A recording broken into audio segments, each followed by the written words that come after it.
Motivation is the psychological process that initiates a person to behave in a certain manner, hopefully in productive ways, but not always. It energizes people. It is the process that helps people meet their needs. With understanding, we can use it to our advantage, so a brief description of the process is warranted.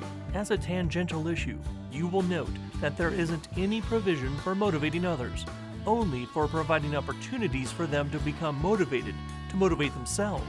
And this is done by offering them a chance to meet some need of their own.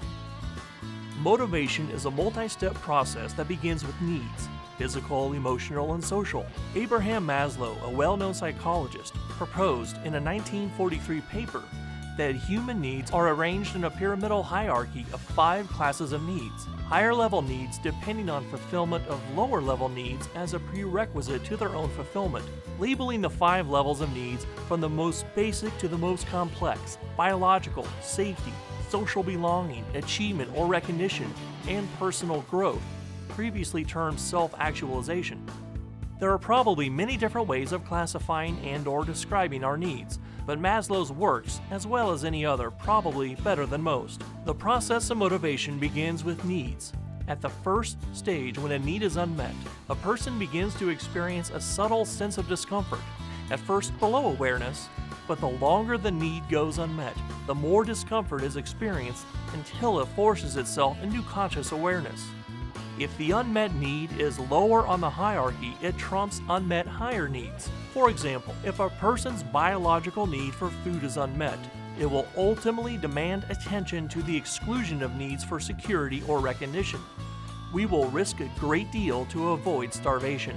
When the second stage of clear discomfort is reached, we embark on the psychological process of identifying and labeling the source of our discomfort, as in labeling the pain in my stomach as hunger.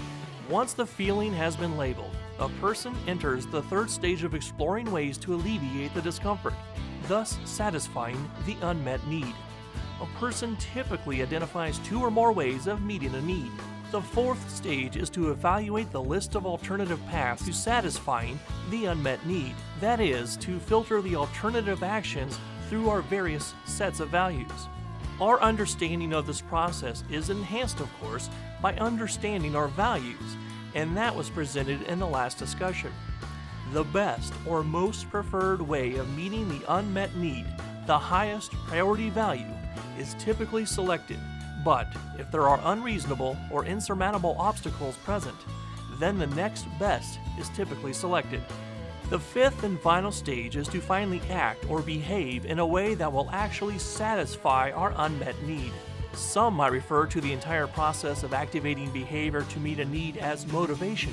Furthermore, some might refer to the feelings associated with drawing discomfort to our attention, or encouraging a repeat of the behavior through experienced positive and reinforcing behavior as emotion. The significance of this presentation is that it might help you to discover how you experience your needs, options you have to meet your needs, and the ways you most value to meet your needs.